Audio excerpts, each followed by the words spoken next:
Today is Tuesday, June 25th, 2019. Coming up on Roland Martin Unfiltered, activists are calling for the Metro police officer who tasered a black man to be fired. We'll talk to the woman who shot the video.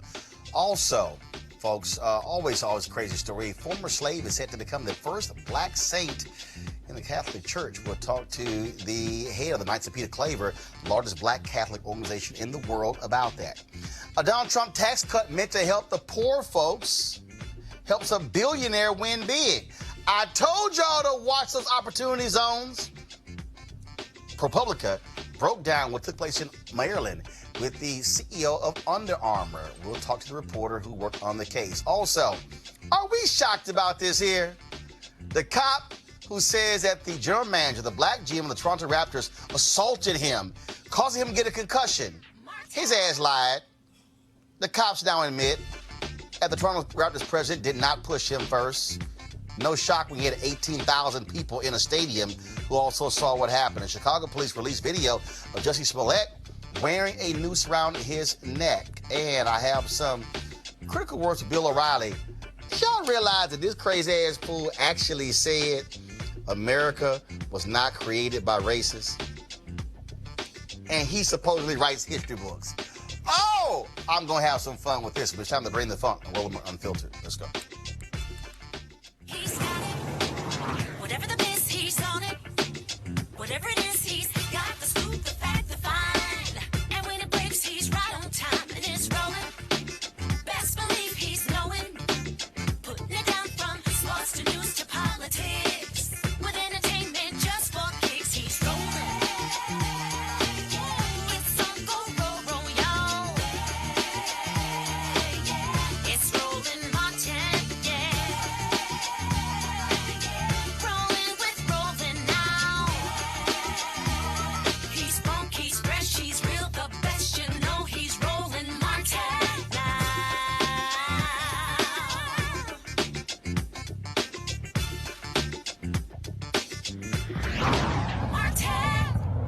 All right, folks, I keep telling y'all, this is the only way we're going to hold these police accountable for the crazy actions they take. But y'all got to do me a favor. I keep telling y'all, shoot the video this way so we can feel the whole screen. I'm just saying. All right, folks, we talked about, of course, what took place here in Washington, D.C. with the Metro police officers when basic conversation was going just fine. Then one cop was roll up, losing his damn mind, pushes a black man, ends up tasing him. They've now dropped the charges against that black man. But I want to go ahead and show you the video again. And again, for some of you who are triggered by these videos, you can turn away and then come back for the conversation. But this took place just a few days ago here in the nation's capital, which some people affectionately call Chocolate City. My name is Shamir. You mind if I stay here with you for a little bit? Because I want to make sure that y'all brothers taken care of, okay? I'm not putting you on camera at all. I'm not putting you on camera at all. I just want to make sure that y'all all right? Because I see them looking at y'all, and what I'm not about to do is have none of y'all get hurt right now, all right? So my name is Shamir. We're going to stay right here, and we're going to make sure that everybody's taken care of, okay? What I don't want is one of these colonizers trying to get on y'all about some shit, because then I'm going to have to go off, and I ain't got my nails done, all right? So we're going to calm down real quick. All right. Hold on. Whoa. He's all right. He's all right. Hold on. He's all right. Hey.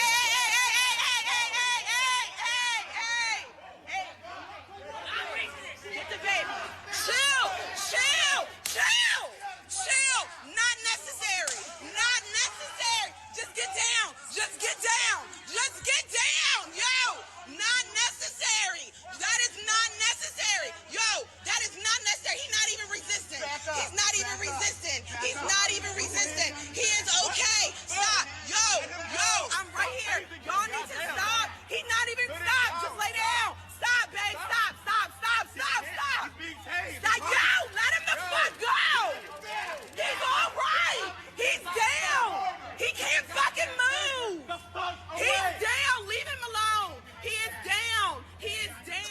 All right, joining us right now is Shamir Jones, the woman who actually shot that video. And also joining us is Nene Tay. She's the lead organizer for Black Lives Matter DC. Glad to have both of you on Roland Unfiltered. Thank you. Thank you. All right, have you got your nails done? No. Okay, when I first saw the video, I said, did she actually just say, I get my nails done? I needed to be prepared, and I wasn't prepared, but I knew I needed to protect those babies.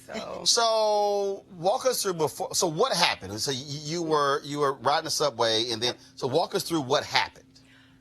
Honestly, I wasn't supposed to be there. I was on the Green Line at PG, took the wrong platform, and ended up going to College Park, and I said, well, I'm already out. Let's do some self-care, maybe go to the park, maybe flirt with somebody, get a cookie or something in D.C. So I get on the train, and I go back, and I say, because I live in Tacoma, so I pass my station, and I go all the way to U Street, and the minute the doors open, and they say doors opening, I literally walk out onto the platform, and I bump right into the transit police officer, and it's two officers. One of them has his knee in the back between the shoulder blades of the 13-year-old little boy that you see in the video with the black shirt that's handcuffed, so his hands are behind his back. The other officer is pressing his face down into the cement, and baby boy is just huffing and puffing. You can tell that he's like trying not to physically break it. He's just trying to breathe because it's too much weight that's on his body. And so I look up really quick. I see the other two little boys that are in the corner screaming. I see Tapua, the gentleman that got tased. I see him kind of like, hey guys, I got it. I'm going to talk to the officers. We're going to let them know it wasn't you. And that's when I kind of just like dropped down, like right on my chest, like hands down. And I said, baby boy, I need you to blink twice if you're struggling to breathe. And he just kept blinking and blinking at me. I asked him to blink twice if he was under 18. He just kept blinking, and then I heard the officer start calling for backup, and when the other boys heard backup was coming, that's when they just started, you could just feel their fear. It was very, very palpable. You could feel the shift on the platform because we all recognized that something was getting ready to happen. And so I just started assessing the perimeter, like what's going on, who's here, who has their phone out, where's an adult, where's a guardian. And so once I realized that Tapua kind of, once they shifted the first little boy and they moved him onto the stool, once I noticed that he kind of had that under control, he was talking to the officers, I immediately went over to the other two boys, and that's where you hear me in the video just trying to get their information. I figured if we die, we're all going to die, and somebody's going to know your name, somebody's going to know where to find you, somebody's going to know what happened today. And so my first instinct was just Facebook Live. I don't have to use my hands. I don't, like, everybody's going to see it. It's public. I don't have to filter this. And literally it was just my family, my friends, what's going on, where are you? And I just kept recording. Henry, roll the video again. Pull the audio down, please. And so, because I want to walk us through. So when we're watching this video, and I know you're having to deal with this again. So right now, we see there's a young man sitting on the bench. That's the one I ran into initially that was on the ground. So initially you ran into him, he was on the ground, and then they sat him on the bench. Yes. Okay. And so the brother who was talking to them, how did he enter the picture? How did he? So say they're train A, I'm train B on the other side of the platform. There's maybe about a 3-minute difference between when they arrived and this initially started from when I actually exit onto the platform. So he was already there, letting the police officers know, as well as about 4 other eyewitnesses. These are not the boys that you all are looking for. We just got off the train with them. These are not the ones. So let's right there. So they were. So why did they stop them? They were looking for... So what an officer told me about an hour and a half into this whole situation was that they received a phone call saying that a group of African-American teens were on the trains and the platform using fireworks. They did not say sticks. They said fireworks. And they said that they were using the fireworks at the passengers. So I asked the officer, where did the call come from? And he pointed down to the exit by Cordozo. But we were all at 13th and V exit. And I said, sir, that's about a 4-block walk outside. So how do we get from one side of the platform to the other where apparently the crime committed? I said, how many teens were there? Because this is only 3. So this is a triad. This is a threesome. This is a group. Like this isn't that group that you're talking about. Where are the smoke alarms? Where's the residue? Did you ask them to empty their pockets? Are there any lighters, any matches? Where's the person that got hurt? Where are the other passengers that were on the train that apparently saw this as well? Where are the cameras? Where are the guardians? Where are the parents? They're 13. So they just snatched three young black men. Mm-hmm. 3 young black kids. And then when this, and so again, I want you to cue the video, please. I need to walk. For folks who are watching, I'm trying to establish. We did this yesterday, walking people through. So freeze it right there, Henry. Freeze it right there. So this conversation, we really can't hear him talk to the officer. Is it a calm conversation? Yes. Because I'm looking at it and I'm not seeing that those two officers upset, mad. You can roll it, please. Roll a video. At one point, you will see the officer on the right. I think he'll tap the young brother. He touches the boy on his shoulder. You can tell. I guess he's asking, "Are you okay?" or something along that. He pats him. Stop. And so you're standing there watching it. Yes. And again, the conversation is calm. Calm. We're finally getting some type of understanding. And you think, as you are watching this, Henry, now bring audio up. Bring audio up. Now press play. About some shit, because then I'm going to have to go off, and I ain't got my nails done, all right? So we going to calm down real quick. Stop. So we see the officer on the right. I see him hold his hand up, like, okay. Then all of a sudden, this guy from the right just comes in. Oh, Captain Planet? Yeah. He's a captain? No, that's what I call him in my head, because I couldn't No, find in it. a Gotcha. Okay, make sure. No, it was too fast. I couldn't read the badge. So was he on the scene in it, like near there? So you're recording, so you didn't even see him coming to your right.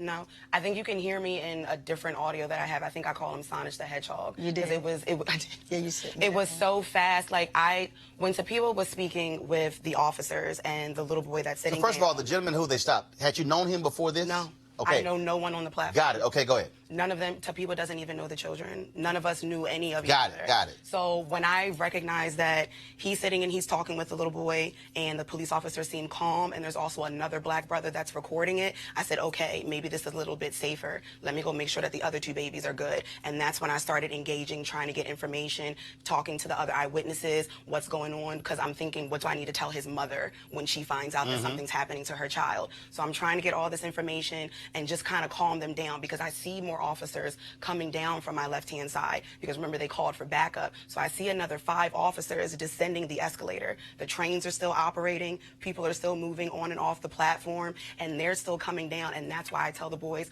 all right, guys, you have every right to be upset. You have every right to be pissed. You have every right to want to curse. You have every right to feel what you're feeling. But, however, knowing what I know about our police system and our justice system as a whole, just America in general, the minute they hear your voice, they've already seen your color. The minute they hear your voice, you're a threat. And once that's it. Once you have a little bass, all of a sudden it's a whole different deal. And I've got a smoker's voice, so I had to be aware of that too. I'm tattooed, I've got locks, I've got a head wrap on. I'm the only female that's on this platform right now. If you see me as a threat, then who's going to protect these babies? Henry, so now I want to play it, and again, I know it's difficult for you to watch, but play it again. Keep audio up. I'm also going to narrate over it. So this officer, he immediately comes in. He's laying hands. Completely. And what gets me is, and you see the push. There's no balled up. There's nothing. There's no aggressive body language. You see now. Stop, Henry. Stop. So you see the cop right there in the middle. Yes. So what he did was, folks, he motioned to the other officer who's in the white to come right here. Okay. Now, not at any point did those two, frankly, go to the officer and say, "Yo, man, calm down. I need you to chill. We got it under control." This guy on the right comes in and immediately escalates this whole situation. Go ahead and play it, Henry. You circle by to get a different angle. Now you're seeing him tasing, and brother does not appear to be moved by the taser. Then all of a sudden, now they take him to the ground. He's tasing him again. He tells you to back up. Because I was on him. I don't even remember how quickly I got over there, but I just said, somebody grab these babies, and I ran over to him. And this is the part where he almost rolls over off the platform. Mind you, the trains are running every 3 to 5 minutes. He can't fucking move. He's down. Leave him alone. He is down. So, Nene, I want to bring you in because, again, this is just very basic. You have 2 officers who are having a conversation with this brother, and it's calm.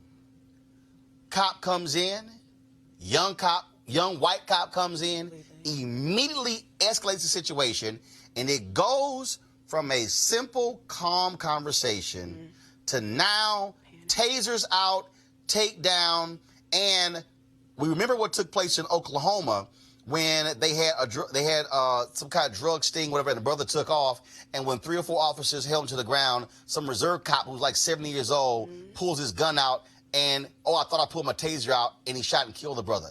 That literally could have happened right here. Exactly. Easy. Right now in D.C., the black community is being attacked. We at war. We literally at war with transit police and MPD. They're being trained now to use military tactics on the black community.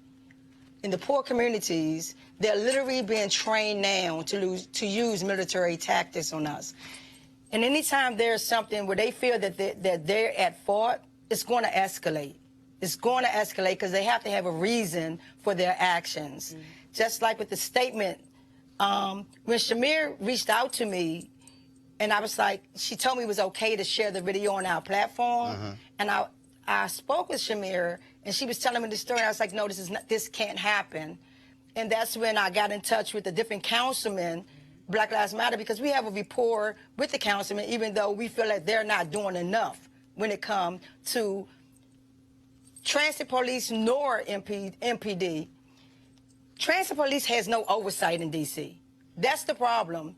So for us, Black Lives Matter, we were part of decriminalizing just for the black kids not to get locked up for not being able to pay the fare on the bus.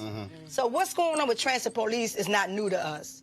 So now there's another way to criminalize our black children. Now they can't stop them for not having 50 cents or $1 to get on the bus.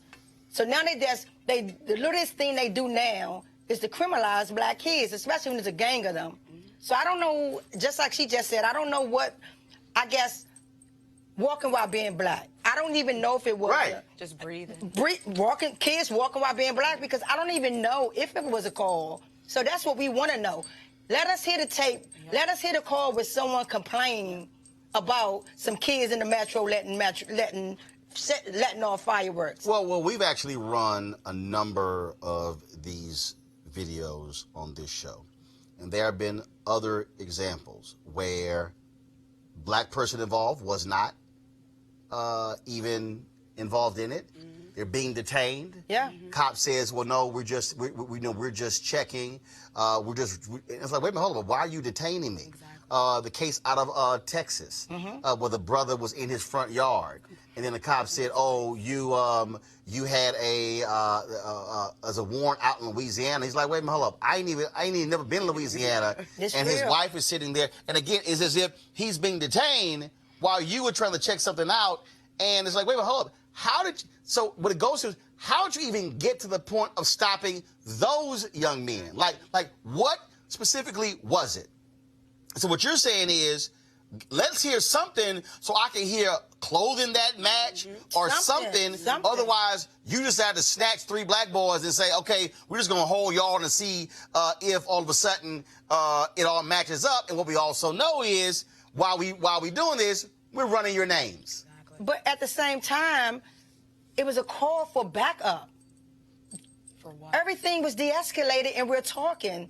They're talking to the kids. Everything's calm. Why call for? She told me 10 or 20 more cops came to the scene. Wow. And there were at least four. Three black kids. There were at least 4, maybe 5 squad cars up on the top platform of U Street by the time we got out. And I just kept telling the officers, like, their mama's not here. So until their mama shows up, I'm their mama. And you don't talk to them. They don't leave 2 feet away from me. I told those boys, I grabbed 2. I don't even remember who these black girls are, but I just thanked them so much. They were recording, and I said, I need y'all to watch these babies for me. I said, nobody talks to them except for me. I said, when I come back over here, that's when you let them go. Sit on them, feed them, do what you got to do. Sumo wrestle these boys down. But none of these cops put their hands on them, and they said, okay. And then that's when I went back over, and we're just trying to figure out what's going on. The whole issue is we were asking questions, and that's what was making me so frustrated about it. Not just all the people that were just looking around. Like, everybody's so excited on Twitter about Ava's documentary about When They See Us and the Exonerated 5, and we almost just had a Central Park 3. That's what we just had here. And everyone's, oh my goodness, something's happening. Let me get on the train. let me go. And a part of me doesn't even want to fault them for it because I hesitated when I got off that train because I've got bills. I'm a poor black single woman too. I've got 2 college degrees that I've got to pay off. All these things are playing through my head. What am I going to tell my job when I'm locked up and I don't have no bail money? And then you get fired. Yeah, because the fact of the matter is, and that's the reality. At one point when you step forward and the cop says, I need you to back up, we've seen other instances.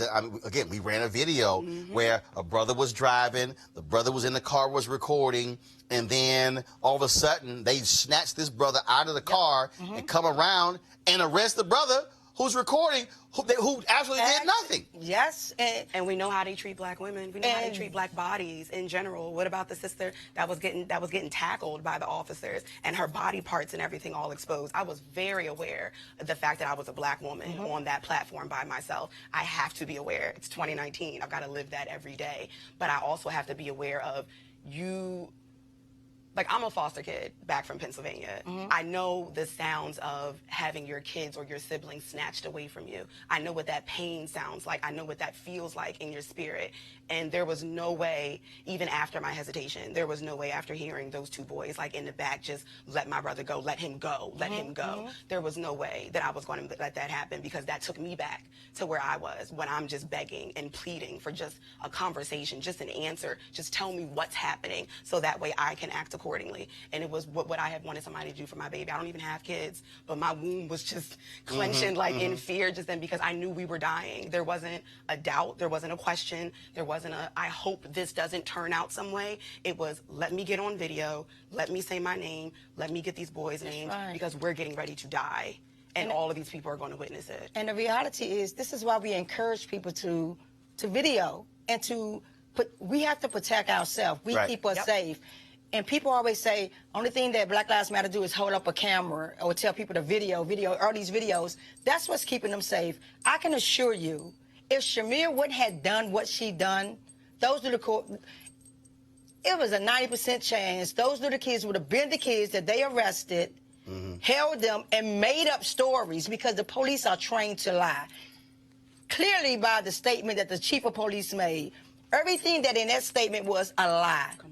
Was a total lie. And so therefore, her videoing and taking that time out, and this is why we ask people in D.C., we beg you guys, even if you have to stand back, please video the police right now because the police are not keeping black people safe in marginalized communities. Their job is to protect property and get us out of here and build wealth in D.C. The three young boys, what happened? They're home. I stayed the entire time. I wasn't leaving. And they were not I wasn't the ones leaving. They watched video. And they were not involved at all. But if the police had So now listened, you have 3 young boys traumatized who had to go through a traumatic experience, something they never did. Yep. And that's what they were saying. That's what eyewitnesses were saying. That's what everyone was saying. We're just trying to talk to you. Like, isn't that what all these presidential Democratic candidates are talking about? Let's have these town halls. Let's get to talking to the community. Let's see what they need from us. Let's do police reform. And then literally the public is trying to do that. Yep. Actively. I was trying to do that with you. I'm not even a D.C. resident. I'm trying to talk to you. And you decided that you wanted to escalate the situation. And the brother who got tased, charges dropped? Yes, after 2 days of being locked up. They're actually in touch with us now. After 2 days. He was in for 2 days? 2 days. 2 days. They kept him from Saturday. He didn't get released till Monday at 1 o'clock with everybody calling and the On councilman. Twitter, and I'm sure on Instagram. they saw it and they didn't want that smoke. But see, this is also, to your point, when you hesitated, that when these things happen, it's why folks also are afraid to step in and intervene. Completely. Because I don't want to spend 2 days in jail. I don't want to somehow get roped in. So you know what? I don't want to die. Exactly. And Jamal, that's y'all. I don't want to die. Right. Yeah. And the reality is that it's, you have to make that call, right? I do this work because Harriet Tubman did it for me. I do this work because Rosa Parks did the work, right? Someone got to do the work to get us free, to get us liberated. And so therefore, if that's not what you can do, like I just said, you don't even have to stand close. A video speaks louder than a statement. You know what I mean? Final comment, Shamir. You clearly are still bothered by this. I can see you. I can see you trembling right here. Yeah. Yeah, we actually trying to get her some therapy, but we trying to raise funds now. And I shared her Cash App on Twitter because she had to process this, and she had to process it with someone, with a professional. Because I was just telling her, as far as Black Lives Matter, we do this work, but we do healing. We have therapists. And so right now we're in the process where we do have one of our healers that's going to speak with her because she's traumatized by this. She's traumatized. So we're really trying to get her a therapist to process this work for her. Go ahead, final comment. Yeah. This whole idea of Black Lives Matter was created for moments just like this, because Black lives have always mattered, to us at least. But if Black lives truly matter, my main concern right now is what's going to happen after this video dies out, after the shock is over. Are we going to continue to be disengaged? Are we going to continue to be desensitized to what it is that we see? Are we going to continue scrolling through an article just to see whether or not the Black person died? What are we going to do afterwards? And I think it's extremely incumbent upon, especially all of these political hotheads that are here. I care about the babies in Syria. I care about the babies in detention centers. But I also care about my Black babies walking down the street that aren't allowed to just breathe or listen to go-go music or go to school. Tamir Rice was 12. These boys were 13. Yes. These boys were 13. They were the next Tamir. How old was Corey and Youssef and the rest of them from New York? They were the same exact age. I have a 13-year-old little brother. And that was my brother at that moment. That was my brother, my father, my seed. That was my future. That was my past. That was everything. And there was no way in hell that they were dying by themselves. And so right now, all of this, I've been tweeting politicians. I haven't slept since Saturday night, and I've been tweeting everybody. I don't care about what you're about to do for clearing the college debt, Bernie Sanders. I don't care. You don't care about reparations. You didn't care about the Black women at the panel that were trying to speak to you. You all don't care about Black trans lives. You all don't care about Black boys. You don't care about the over-sexualizing of Black women. So when are you really going to start caring? Because you keep trying to shut us up with all lives matter. So show me. Show me that all lives matter. You can't multitask. Kamala Harris can't multitask. Elizabeth Warren can't multitask. Cory Booker can't multitask. None of them can.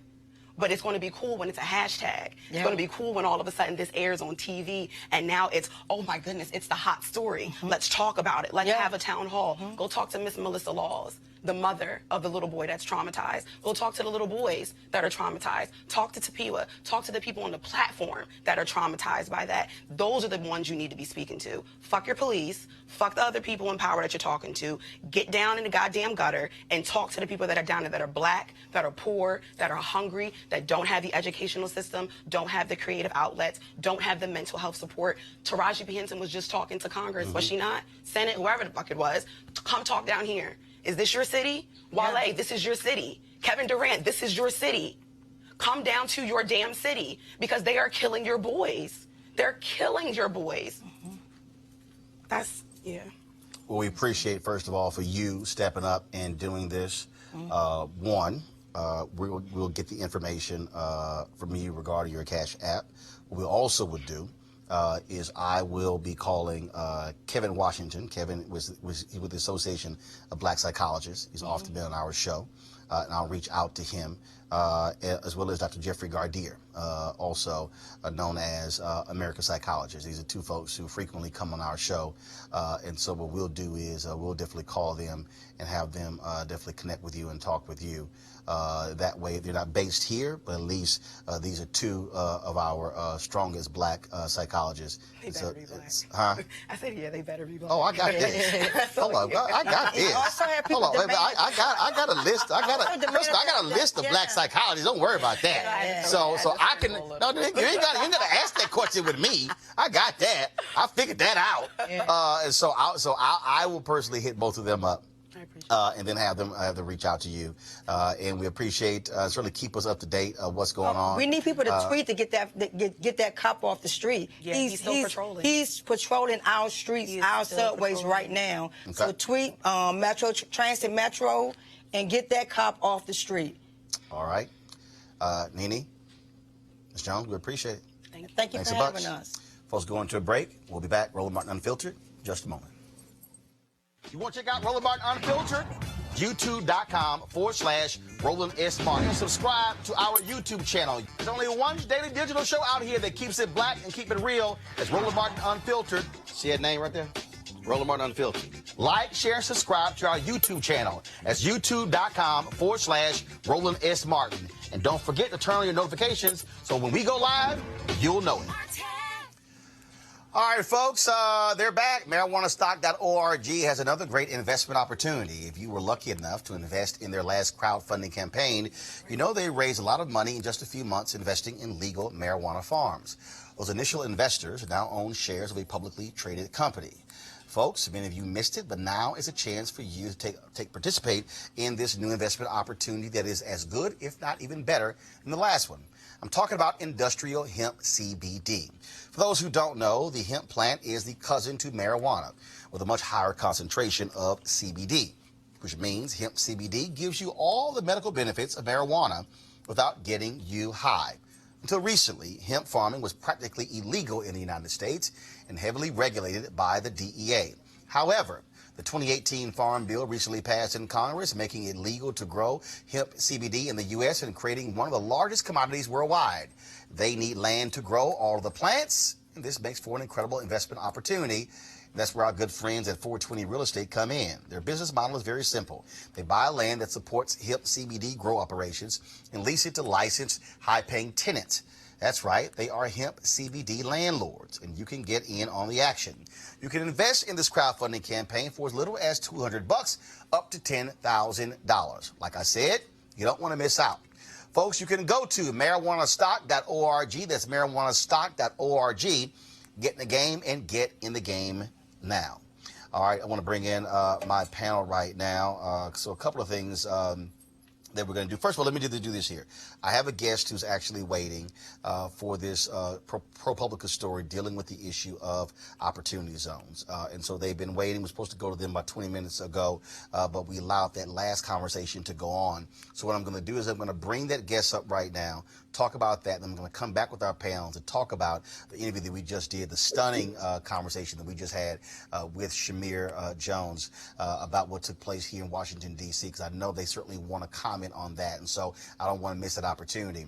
Of course, we covered right here on Roland Martin Unfiltered when Donald Trump signed his opportunity zones executive action, and so they touted at the White House all those different things. So people like Under Armour's Kevin Plant, one of the richest people in America and in Maryland, they're getting huge tax breaks for investments that are not new and not in a poor area.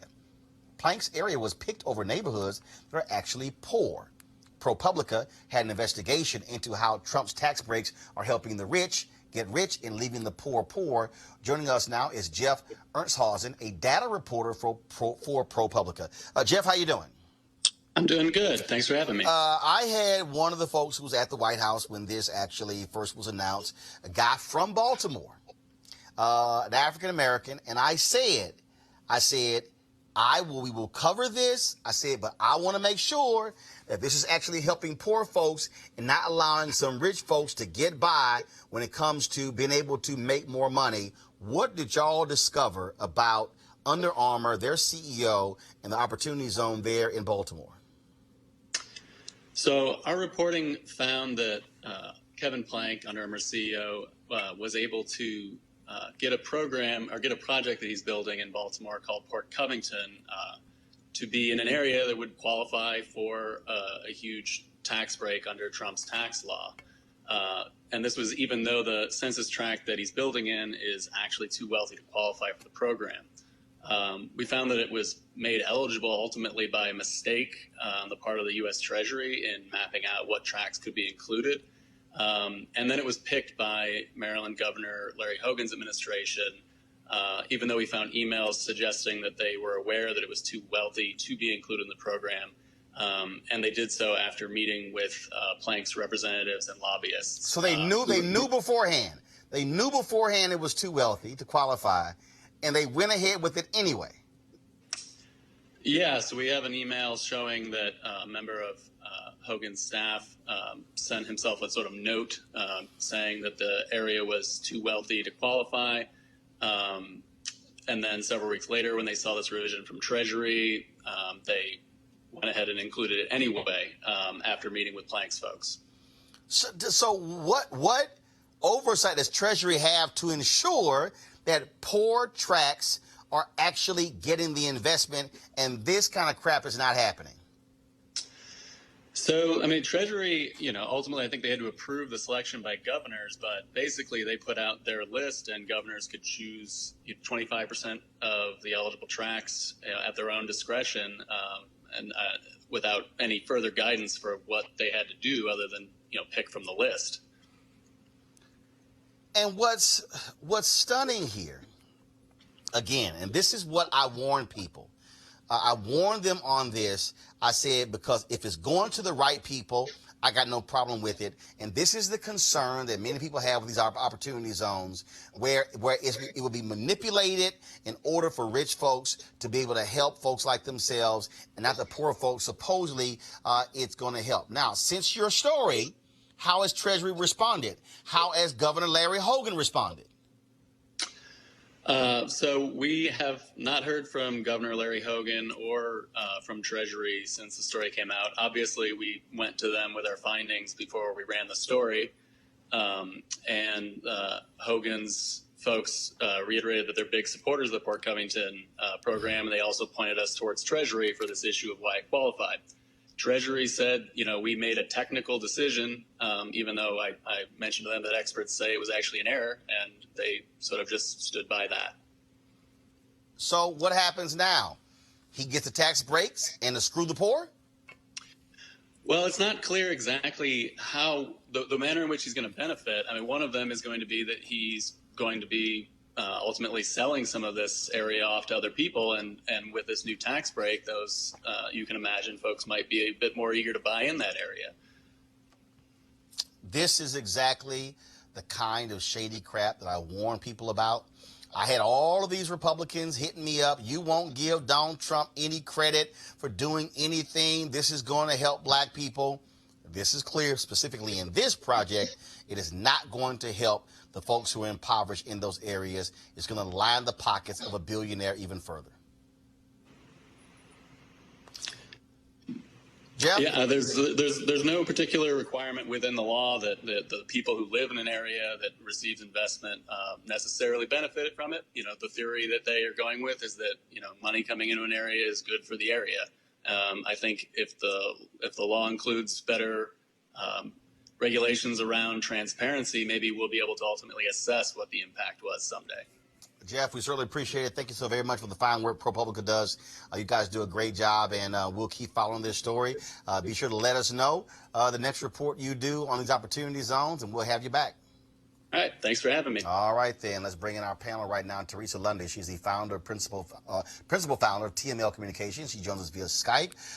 Malik Abdul, Vice President, Black Conservative Federation. Dr. Jason Nichols, Department of African American Studies, University of Maryland. Jason, I'm going to start with you. Well, first, let's talk about that last story, opportunity zones. I kept warning people.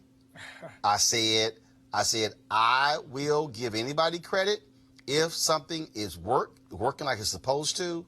There's no reason in the world why the Trump Treasury Department and Governor Larry Hogan of Maryland should not cancel this right now, because it does not qualify for these opportunity zones. Absolutely. And as a matter of fact, by getting all these tax breaks, just like, people made the argument with Amazon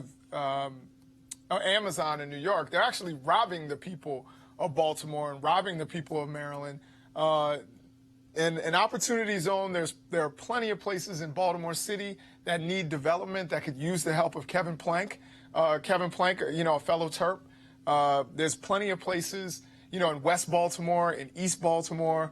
But his area, Port Covington and South Baltimore, is an area that is not poor, doesn't need that significant level of investment, and this isn't necessarily going to help the people that need it. And again, the Trump administration always, kind of says that they're going to do things, but then gives a little wink. Malik? Well, I don't know what happened in Baltimore.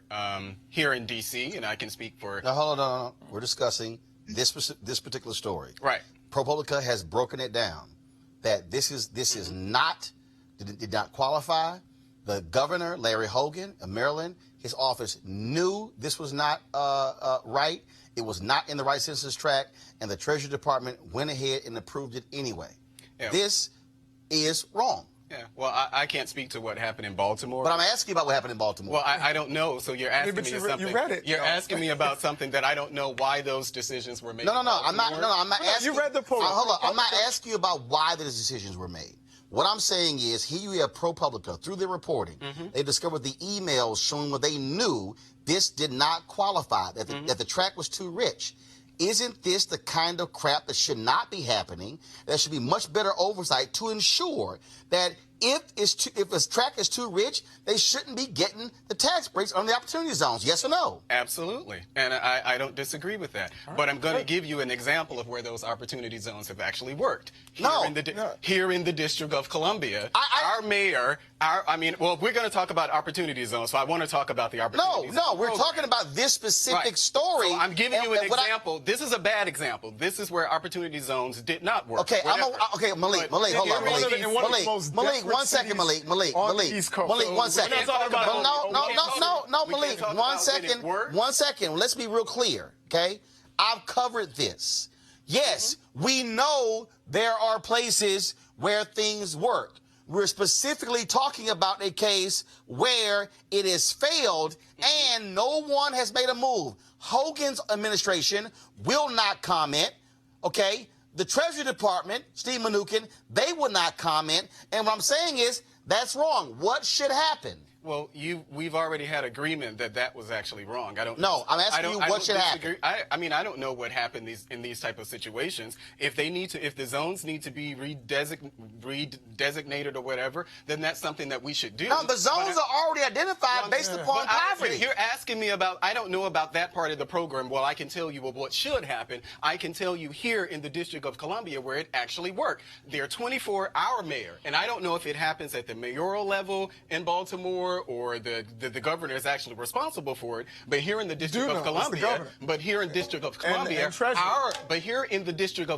first of all, obviously the District of Columbia is no state, so it has to be the mayor. So our mayor designated 24 opportunity zone tracts in the city. Our mayor did. 18 of those 24 opportunity zones are located in areas where I live, which is east of the river. Yes, which likely means that in Washington D.C. they actually followed the law. Yeah, they absolutely did. And gotcha. So what I'm saying is it doesn't work, or this is something that's. Oh my God, Teresa, let me go to you. Give you an example. Teresa, let me go to you. No, you're wrong. You're wrong, Malik. No, I am telling you you're wrong. Well, according to follow me. Malik, Malik, let me tell you why you're wrong. No, I am not disagreeing. No, Malik, I am not disagreeing. I said yes, Malik. Why we're discussing Baltimore is because that's the story subject. Absolutely. It's like when you go on a show. That I don't agree with what happened in Baltimore. And I'm asking what should be done. Teresa, here's a piece. The governor of Maryland, Republican. Maybe that's why you don't want to criticize him. Nothing to do with that. Teresa, the reality is here. The governor of Maryland needs to have the guts to say you are not going to get the tax breaks because you're in violation. They knew it in advance. They should have the guts to answer the calls of ProPublica, and the same with the Trump Treasury Department. Absolutely. Governor Hogan does owe a responsibility to his Commonwealth and also the constituents that are in his district, and also to anyone who is applying for opportunity zones. Because we can't have, this opportunity zone that's for the poor, but yet the rich are benefiting. Otherwise, we go back into corruption. We go back into the non-commitment of promises that are made from the Trump administration. But as I see opportunity zones, living in the Commonwealth of Pennsylvania are an opportunity indeed for those, in communities that need it the most. There has to be some oversight for the overall approach in order to make it whole. Jason, this is why every single opportunity zone, every single deal that is made should be completely scrutinized to ensure you do not have rich folks taking advantage of a law designed to help poor people. Absolutely. And one of the things that we know is that Kevin Plank is an FOT. He's a friend of Trump. We know that he was now it's Trump, though, guys. Good grief. Seriously. We're talking about the Trump administration. We're talking about Trump's But you didn't want to hear a good Treasury example of that Department. actually happening We're talking because it didn't fit your narrative. I understand. All right, it. no, Let's not do that. Hold on. No, Malik. let's be That's real. also the No, Trump let's administration. be real clear. What's happening in No, D.C. is let's also be real Trump clear. administration, There is but it only doesn't one fit the narrative. There's one I know, the narrative. anti-Trump No, narrative. no. Can The I finish narrative my is point? if it helps those who are supposed to help, good. But where That's what's happening in but D.C. where But there is an obviously it's example not in where it doesn't, Baltimore. we're gonna call it out. Let's make it Jason, work. go ahead. So Jason, Because go ahead. Kevin Plank is a friend of Donald Trump. Somehow, when you call the Treasury Department, they're like, well, you know, and they don't want to answer phone calls. And maybe, you know, maybe I'm incorrect, but I think it sounds like someone's getting a sweetheart deal because they know someone. That's the point that That's I'm what making. it sounds like. Well, of course, I mean, that's a convenient argument to make. Oh. But of course, I gave you Okay, an example. stop. But that wasn't what I was- that wasn't what I was debating, Malik. Malik, then. That wasn't what I was debating, Malik. Give me another rationale you think why Kevin Plank got the sweetheart deal. Well, I don't have another. Even though I don't have the another- documentation I shows. I don't have another rationale. I was assuming maybe somebody knows somebody who knows somebody. So They're that's giving the a break. point I just made. But you're making this a Trump administration thing when it's not a Because Trump we're talking administration about thing, the because Trump there are Treasury wealthy Department. People, there are wealthy people who are benefiting from the same opportunity zone program in D.C. where it seems to be actually working. So this notion that somehow wealthy people won't benefit from a program where they're investing money in the program, it's just nonsensical. Maybe the difference because you got a black Democratic mayor in D.C. And we have one in I'm not Baltimore, done. too. No, I'm not. Hold up. This is why sometimes you should not write checks your ass can't cash. Because had you listened,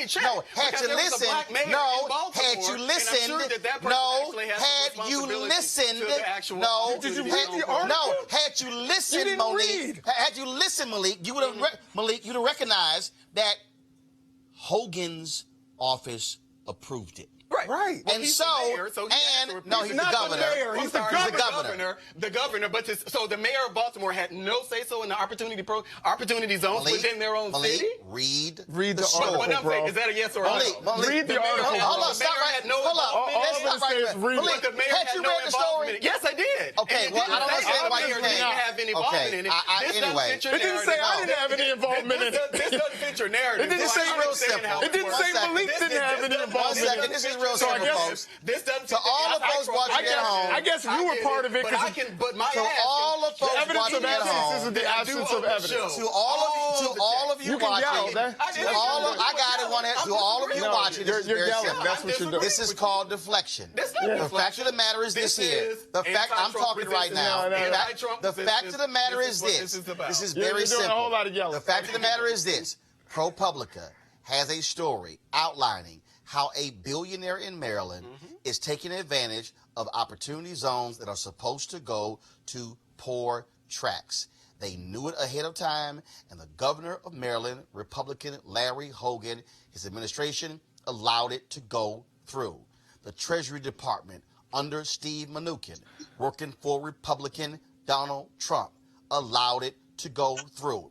All we're saying is, very simple, is that if you are in violation of the very rules you set up, then you should not be getting a tax break. That's what you should be doing. I don't have to deflect and bring up D.C. or Houston or Charlotte or St. Louis to say this is wrong. And when ProPublica finds the next one, we're going to talk about that one as well. Teresa, I do want to go back to Shamir Jones, a young woman who just talked to us about this case in D.C. And this is the thing that I think white folks have no clue about. That black folks, when you talk about the levels of stress in terms of dealing with racism, white folks don't have to walk around and then wonder if I need to record. White folks don't have to walk around and wonder if I'm just going to get snatched for doing something I wasn't involved. White folks get to live their lives totally different from black people. Here you have this sister who is traumatized by it, the young brothers who are traumatized by it, the brother who spent 2 days in jail traumatized by it, and we have these cops who still walk around on the force, and this is why black folks are fed up with this systematic breakdown of policing in this country. And I think we're beyond fed up at this point. I thoroughly enjoyed the first half of the show with our sister because she really embodied exactly what the African American tone was for this entire situation. Not only was she there, she was also making sure that the young man was okay because honestly, he was left alone. He was left alone. He was left in a jail cell for 2 days. You know, if it wasn't for her, that narrative from the police department would have just went viral.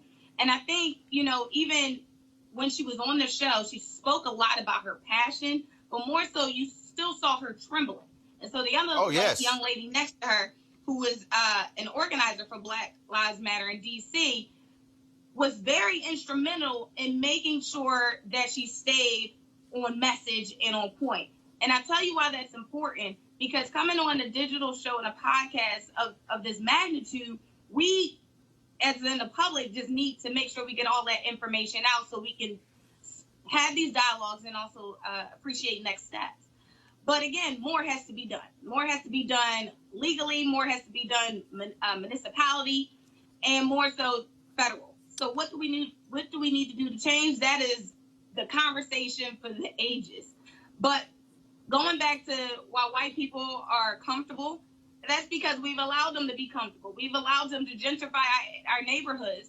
We've allowed them to come in and move grandma out the house and take away the flower pot and put a bike rack. And we haven't said anything. Our voices have been silenced. But I think right now, in this day and age, hopefully the fed upness actually turns into solutions. And I think if we do it collectively instead of individually, we'll make that happen. Jason, it was difficult to listen to her tell the story, describing all those things that happened. Again, this is the reality of black people in this country. There are hundreds of Shamir Jones across this country. And the brother in Chicago who was reciting the law to the cop. And again, we just want to live like everybody else. But the bottom line is we got to know the law. We got to record stuff. We got to always have our phones charged, all this sort of stuff, just to get on a subway. And I think one of the things that we have to understand is because of things like this is what makes a lot of, I hate to group all white people together, but this is what makes many white people think that they can weaponize the police against black people. This is what makes them think, well, I call the police, they're my personal protectors or personal, strong arm. And, if you're selling water and I don't like it, or if you're doing something else and I don't like it, I can weaponize them against African-American people. The other thing that I would say is that, it was definitely jarring to hear what the sister said. But it was also, pretty conspicuous that we had two women up here, and that women have been the people who are really fighting these fights, whether it's in Black Lives Matter or in a lot of other organizations. So, we have to give a shout out to a lot of these sisters who, unfortunately, some of them are becoming, modern day Mamie Tills. Well, you had the two women up here, but you had the brother who was the one who was trying to intervene to talk to the cops as well. Absolutely. So you had both of those going. Malik? Thank God for Shamir. I live in D.C., so nothing about this video really surprised me. I sometimes try to get it in on this show when we're talking about things that are happening nationally, and I mentioned the things that are happening in D.C. This is just yet another example of such. I've seen so many similar videos in D.C. The challenge is, of course, and I'm sure the young lady with Black Lives Matter would agree, is that there isn't any national support when things like this happen in D.C. We probably won't see this story anywhere else. National media probably won't cover it. You will cover it. Well, first of all, let's be real clear. National media likely is not going to cover this story unless somebody was killed. So, let's just be real clear. You have white media executives who, if someone was shot and killed and it rose to the level of outrage, then they will cover it. They're not going to have Shamir on to tell her story, which is why this show matters. Because the thing is, this cop, Teresa, he is still patrolling. There, any supervisor watching this video, the mayor, anybody watching it should say, when that cop jumped in and immediately put his hands on that brother, they should say, no, your butt's off the streets. Yep. But they are still, and this is the problem we have. I think the traditional recourse is to suspend the clock for a few days, and there's no consequences. He's back to work on desk duty. Or the other alternative is they kind of just put him in another area of working. But what really needs to happen is we need to get on where it hurts, and that's the pension. I have always been an advocate of making sure that the FOP holds their own holds their own accountable. And apparently, since they can't do it, by just taking their badge, because essentially, if that cop that we saw, he can just move to another city or another township and be back on the streets doing the same exact thing. So I say, and I think more legislators probably should get on board, is to make sure that the pension has some sort of consequences. Because when you continuously attack the people that you are supposed to protect and serve, you also put the public at a disservice.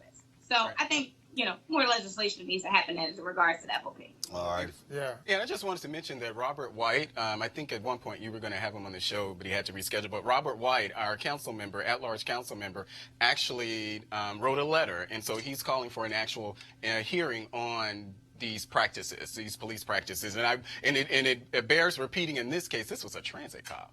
This wasn't even police. This was a transit cop. Well, here's the deal. If you walk around with a gun, first of all, remember, remember my man was killed in Bart. The story of Fruitville Station. Oscar Grant.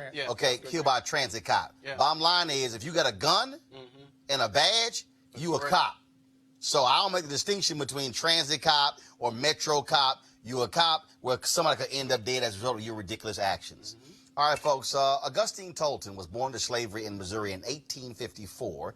He escaped to freedom as a child during the Civil War and later became the first African-American priest in the Roman Catholic Church.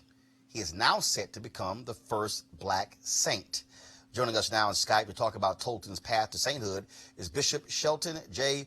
Faber, chaplain for the Knights of Peter Claver. The Knights of Peter Claver is the largest historically African-American Catholic lay organization in the United States. And Bishop, hopefully I got you pronounce your last name correct. Close enough. It's like Bob with an F, Bob, but you did good. Say it again. Pronounce it? Fob. Fob, gotcha. All right, then. Well, first of all, I'm quite familiar with KPC because I was born and raised Catholic, and I was a junior knight. My grandfather was in KPC. My grandmother was, of course, she was the head of her branch, her auxiliary, about 40 plus years. So I'm quite familiar with KPC. But tell us about how Augustine is what did he do to move towards sainthood? Well, God is the one who makes saints, and the church just recognizes that.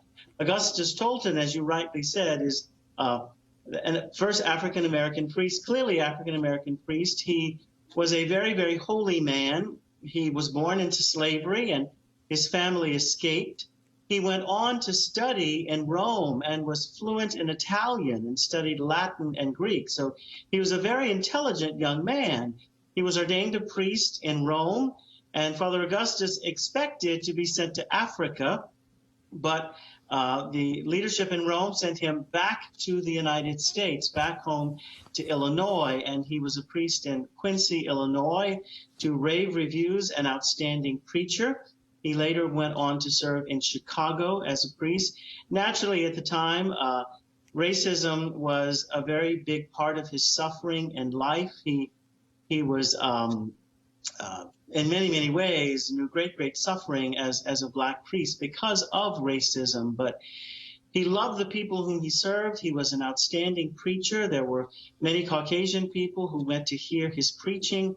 He lived a very holy life, and Pope Francis recently recognized that and raised him to the rank of what we call venerable. So we can now ask Augustus Tolton to please pray for us, just as we would ask any friend to pray for us. Now, the next step for him would be a miracle, a miraculous healing or something like that, that would be attributed to, the intercession of Augustus Tolton.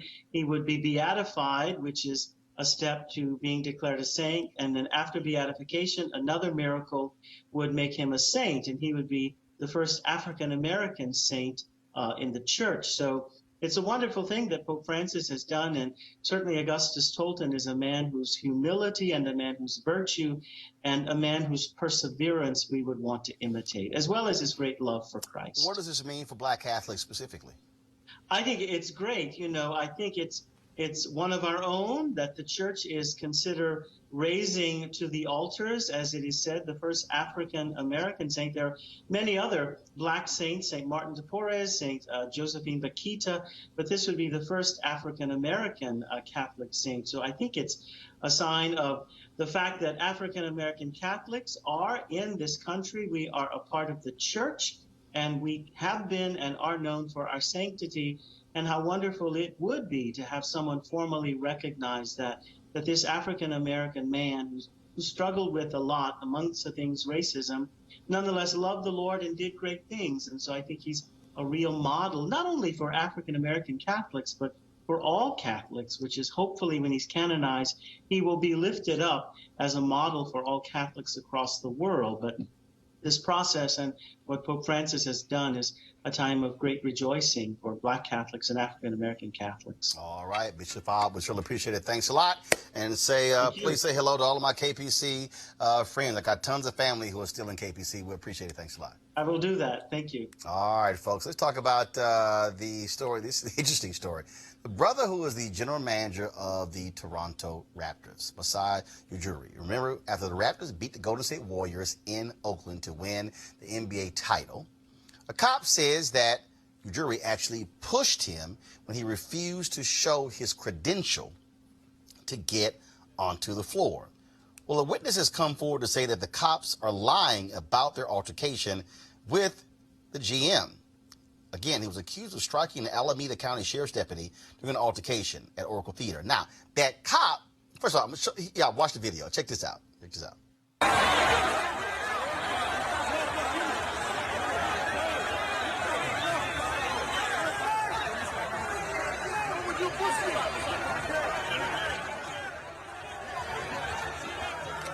Now, that's one of the videos. There was another video where you actually see the cop in the video. I'm going to try to find that one. And what's interesting is that the cop then tried to say that, oh, my goodness, he suffered a concussion.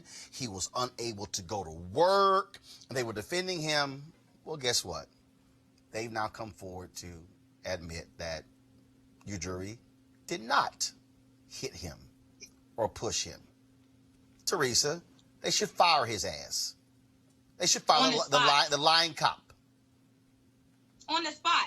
But again, this is an ongoing precedent when it comes to some police officers, not all of them, but some police officers, where they put out a statement, and if we don't have the video, if we don't have the audio footage, if we don't have 2 or 4 other people, because one ain't enough anymore, to stand by, the word of others, this man could have lost his job, his endorsements, everything that he's worked hard from, probably came from the hood and worked his way up to the league. But all that could have been lost in an instant. So I'm glad that we did have our protections. In the Bible, they say, put on the full armor of God. You pretty much need that in public nowadays. So it's unfortunate, but, justice was served in this case. What was real interesting, Jason, and I'm trying to pull it up right now, is that the cop tried to say, he didn't produce his credential.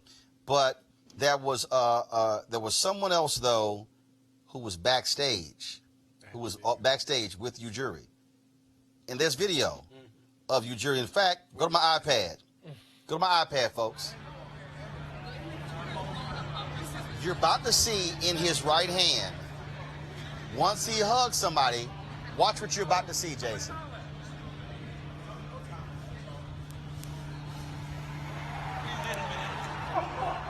You see his credential on his right wrist. So here you have video. First the cop says we're done. I asked for his credential. He refused. He refused to produce it. It's on his wrist. You think somehow he walked to the floor and took his credential off and threw it? No, he knew the rules. In order to get on the floor, you gotta have your credential. I've covered NBA games. The only way I can walk on the floor, I can't walk on the floor. I can walk around the floor with a press credential. I know this. Right. You know, I don't think there's any defense that you could really give for this officer. The worst part, though, to me, is that he lied. That's the whole thing. I mean, not just lie. I've got a concussion. My jaw. Oh, I can't work. Right. I mean, you know, I will say this just generally. You know, police officers are human. They can make mistakes. But you can't lie about it. There's no excuse for a lie. That's when you start getting fired. At any other place of employment, if you lie and they are able to prove that you've lied, then you should be terminated. So I think this officer saying that he's got a concussion, that there was no credential produced, or all these kinds of things, these are things that, you know, I think are fireable offenses. I love this one here, Malik. Video footage showed Ujiri retaliating by striking the deputy in the face with 2 fists, one of which landed underneath his jaw on the left side of his face. And the body camera on the deputy switched off once Ujiri made contact. Right. Well, here's what actually I think happened. The cops stood out there. Our guy got hit. We're launching an investigation. Then they went, oh, shit. Or the body cam video shows our cop was lying. Yeah. And they now admit Ujiri did have his credential. I guarantee you, and this is why the whole deal with Pete Buttigieg in South Bend, Indiana is important, why the cameras need to always be working. So we can hear and see what the cop does. I guarantee you, they played that video and went, our guy was lying. Damn, now we got to sit and apologize. Yeah, and I actually think I saw a video of him being on the floor where it was someone who was shooting from an angle. You can actually see him on the floor with the actual credential in his hand. So it was no confusion. And also, the sheriff's office now also confirms that Ujiri told the deputy what his role with the team was before the confrontation. No, this is all because of the body camera. Yeah. This is all. They went back and saw the body camera like, damn. And that's what power. That's what power does. That's what the power that we actually give to our law enforcement. You know, it encourages this type of behavior. He lied. It's no confusion about the fact that he lied, and he should be relieved of his duties as a police officer. I mean, I keep telling y'all. We know that. I keep telling y'all, these lying damn cops, these lying cops. I'm sorry. The moment you lie, your ass, you gotta go. Your job. Folks, actor and comedian Bill Cosby was finally awarded the opportunity to file his appeal with the Superior Court of Pennsylvania. The appeal says the judge allowed testimony from other women accusers that wasn't relevant. Cosby's lawyers say the accounts from the 5 other women were strikingly dissimilar to that of trial accuser Andrea Constant and too remote in time for her 2014 encounter with Bill Cosby. Okay, y'all. I really... Matter of fact, you know what? Could y'all go ahead and play... I was supposed to do this with another story. Could y'all play the Crazy as White People Stinger? I think this earns that distinction. Could y'all go ahead and play it? Get it ready for me. Charcoal grills are allowed. I'm white. I got you, bro. Illegally selling water without a permit on my property. Whoa! Hey! I'm uncomfortable. Okay, y'all. So, who is this week's contestant? Bill O'Reilly. So, just the other day, of course, you know, last week they had the hearings on Capitol Hill about reparations. Well, Bill O'Reilly, you know, the man who sexually harassed numerous women, had to pay out $32 million in settlements as a result. Bill decided to weigh in on the issue of reparations. Bill O'Reilly sent this tweet out. Please pull it up. Slavery reparations is a far-left favorite because it does a number of things. It reinforces the radical belief that the United States was founded by racist white men who installed a system whereby white guys would run everything and blacks, women, and others would be exploited.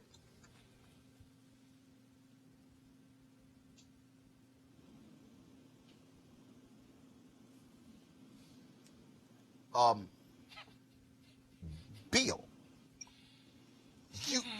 you do know that's actually what the hell happened. You do know when the Constitution was created, and they were writing the Declaration of Independence, and they were writing all them wonderful little everybody created with inalienable rights, all men are created equal. All men are created equal. They were actually not talking about black men. You do know when the laws were put in place that allowed slavery, white folks weren't slaves. You do know that those laws were on the books. You do know that the Supreme Court actually invalidated one of the Civil Rights Act by saying that not only was it wrong for what Congress did, the Supreme Court even ruled that Congress could not even pass a law to stop Jim Crow. You do know all that stuff happened. You are familiar with the Dred Scott decision. You are familiar with Plessy v. Ferguson. I mean, you do know that. I mean, you do know that those same white men had slaves, including the first president, George Washington, including Thomas Jefferson. You do know. I'm just trying to understand. Did you get punched by the Toronto general manager's GM and suffer concussion, and you somehow forgot those things? I'm just trying to understand exactly what school you went to. Now, this is the same Bill O'Reilly who actually writes so-called history books, which clearly means that somebody else is writing the books. All he's doing is putting his name on the books. Y'all, this is why people like Bill O'Reilly have no business even having a television show. See, this is the sort of the nonsense that you see that emanates from people like him. And of course, all the folks who follow him on the Fox News, when you listen to Laura Ingraham and listen to Tucker Carlson and all those folks, I mean, literally say stuff and you go, what world are y'all living in? I could not even give you a list of books to somehow prove that what he said is wrong. I mean, I don't have to. I mean, it's kind of there. I mean, it's sort of like right there. The laws are there. I mean, I dare say the biggest member of the KKK would like, David Duke probably would say, damn, Bill, you stupid. I mean, that's how unbelievably asinine Bill O'Reilly is. So, Bill, just do all of us a favor, okay? Take all of the money that you have, that you kept after putting your hands on all these women and, of course, leaving them sexually charged voicemails, the woman who worked for your show. And remember you talking about, what's that shower thing? It's not a, what they call that thing? It's not it's not a pollufa. No, it's whatever, you know, it was a loofah. There you go. Bill was talking about what he wanted to do with her with the loofah. Why don't you just go sit your ass in a corner somewhere and just keep all the millions you've earned on radio and at Fox News and stop tweeting, because you clearly are dumb as hell, and just allow us to deal with the stupidity of the people who followed you. I mean, just stop, please, for the sake of people with brains. And in fact, Bill, you're embarrassing white people. I mean, I'm sure there's somebody white going, damn, can we trade him in the lottery? Can we trade him in? Can we pick up Clarence Thomas for Bill O'Reilly? I'm just saying. You know, because Clarence Thomas, you know, he ain't got a problem with black people getting kicked off juries. I don't know what in the hell to make of these folks this week. I really don't get it. You know, when y'all had your next conservative convention, what you gonna do, Malik, when Bill and Clarence show up? Well, Bill does not need to show up at all. What Bill said is ridiculous.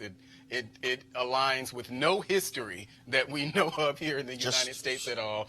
And this is one of those situations where, you know, in this case, he's a conservative, saying things to preach to a choir who should be just silent on things that really, when we're talking about race, he literally makes no sense in what he's saying. To say that this country was not founded by racist people, and Jason, you teach. Yeah, We weren't even you know, full. don't even- We weren't even full I mean- people in the Constitution. We Right. I weren't mean, even- not even. I mean, So how I does that mean, work? women couldn't vote until 1920. You know, no, I mean, white women couldn't vote. yeah, white women. You know, the thing is, this I've actually found this tweet to be very alarming. I was like, it was funny at first, and then I was like, yo, this is alarming. Because as you said, he's got all these books, Killing Lincoln, killing this one, killing Thomas Jefferson. He has all these books, and people consume them thinking they're getting real history. You know. Oh no, you have Dinesh Glenn D'Souza, Beck. who literally out there, Jason, Teresa, who is tweeting constantly saying Republicans never owned slaves, and Kevin Cruz, a white historian, is dropping the receipts, and they're like, no, didn't happen. I mean, and what they're doing, Teresa, they are literally creating this alternative universe, these alternative facts, and you got white folks running around, you know, Repeating it. retweeting them and repeating it, and because they act as if. Dinesh D'Souza won't respond to my tweets. I mean, it's just, I mean, that to me is how crazy it is, because these people actually going, yeah, say it, Dinesh. And I'm like, y'all, he's a dumbass. Yeah, he's an idiot. When I first saw that tweet, the two words that stood out to me was radical belief. Because when you even mention the word radical, it means extreme or something drastic. So for Bill O'Reilly not to have any concertion about what's real and what actually happened, and for it to be a far left decision, you know, for Democrats to stand on, is very alarming, especially for someone who has, one, such a huge profile of followers, who has spoken at so many institutions and organizations post his release. And it just really, you know, it really does come down to what you said, Roland, as in the alternative history, you know, and what does that history that, you know, people are trying to change or are not trying to bring up? And you know, what is this new history? So it's a lot of questions here. And I hope, you know, this was a learning experience, and I hope we're keeping all these tweets. He ain't learning a damn thing. Deathbed, because these people can't be forgotten. We can't not mention, you know, these influential individuals and celebrities who, you know, have an impact on a larger society. Twitter should have been sending him an actual, you know, suspension button for his inaccuracy and his ignorance on history. And let me say this here. And first of all, this was the second tweet. This is even more laughable. It also suggests that personal responsibility does not count when the legacy of slavery dropped a curtain of oppression on the black race, and there's no recovering from that. The radical left says our society remains unjust to this day. Forget personal responsibility, Lord, y'all. But let me say this here. Let me go ahead and say this here. There are some people who are watching me right now, and people who are likely tweeting, you're posting on Facebook and Periscope and YouTube, and you're likely saying, Roland, you're giving these people too much attention. And then y'all, because y'all tell me the same thing when I smack down Candace Owens. Here's why. Bill O'Reilly has 3 million Twitter followers. And I keep telling y'all, this is why I don't allow lies to be stated on this show, and I can't let it go by. Because if somebody is watching and they go, Roland didn't say nothing, so clearly what so-and-so said must be true. This is why you have to push back. Because here's the deal. Let me be real clear with y'all. Mainstream media allowed Donald Trump to lie for decades. To lie about his wealth, to lie about his deal making, to lie about everything. What happened? Where did he end up? He became president of the United States. See, this is what happens when you don't push back on liars. Because then they can lie and people go, well, no one said anything. It must not be true. He must be true. It must be correct. No, that can't happen.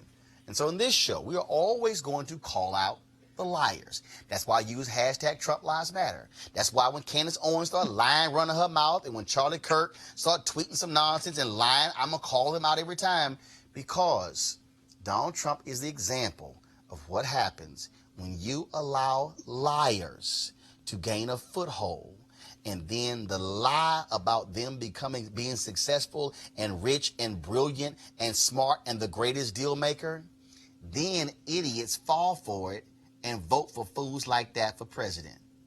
Hashtag, we tried to tell you. All right, folks, on tomorrow's show, we're going to deal with, y'all seen the viral video, I retweeted this, of the two sisters who were at a pool in Maryland, and this white dude decides to call the cops and follow them for a mile. Well, he's apologizing, trying to defend himself on Twitter, and then he's trying to use the cover because he's gay. That ain't gonna work. It ain't gonna work. We were gonna have the sister on the show today, but she couldn't do it. We're gonna try to have her on the show tomorrow. Again, we want to hear her story as to what happened. Again, when they were poolside, just enjoying themselves, enjoying the pool, having some drinks, and then one of these crazy-ass white folks decided to follow them for a mile. And also, a lot of people they walked by never stopped to help them while this fool was behind them. That's tomorrow, right here on Roland Martin Unfiltered. She's going to be on the show tomorrow. Okay, folks, here's the other deal. I need y'all to support what we do. Of course, we have great sponsors. I appreciate them, but we also need you to join our fan club, because the reality is this: that conversation with Shamir Jones is not going to happen anywhere else. That's why this show matters. And so we want you to go to RolandMartinUnfiltered.com, join our Bring the Funk fan club. Every dollar you give goes to make this show possible, to do those type of stories. I know we could easily do a podcast, stuff along those lines, but we need to have our own show that's speaking to our issues. There's no show like this in America. None. Some people, they might pop on for once a week or twice a week. We're on every single day speaking truth to power and letting folks know that our stories need to be told. So I want you guys, our goal is to get 1,000 new fan club members by the end of June. Frankly, we're about 700 short. That's right. 700 short. About 300 people have joined us so far this month. Go to RolandMartinUnfiltered.com. And then, of course, we honor our members every single Friday by rolling their names on the show. If you have given and you have not gotten your discount code for products on our website, then send us an email. We'll get that to you immediately after we check to see if you paid. All right, folks. Again, we had a great show. Let me thank Teresa, Jason, and Malik for joining us today. We'll see you guys tomorrow right here. Roland Martin Unfiltered, unapologetically black, every single day, 5 days a week. Holla!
You want to check out Roland Martin Unfiltered?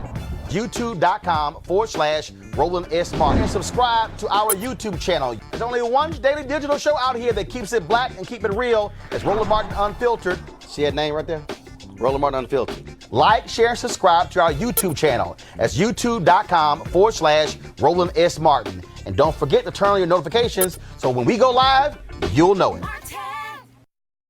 You want to support Roland Martin Unfiltered? Be sure to join our Bring the Funk fan club. Every dollar that you give to us supports our daily digital show. There's only one daily digital show out here that keeps it black and keep it real. It's Roland Martin Unfiltered. Support the Roland Martin Unfiltered daily digital show by going to RolandMartinUnfiltered.com. Our goal is to get 20,000 of our fans contributing $50 each for the whole year. You can make this possible. RolandMartinUnfiltered.com.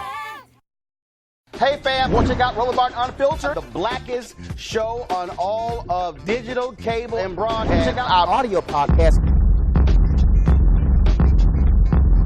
There's only one daily digital show out here that keeps it black and keep it real. It's Roland Martin Unfiltered. Press play.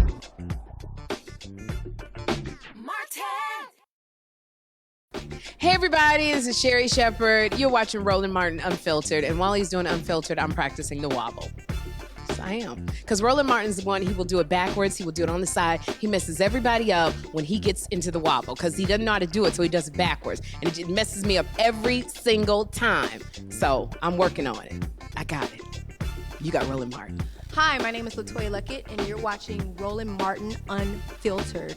What's going on, everybody? It's your boy Mac Wilds, and you are watching Roland Martin Unfiltered. What's up, y'all? It's Ryan Destiny, and you're watching Roland Martin Unfiltered. What up, Lana Well, and you are watching Roland Martin Unfiltered.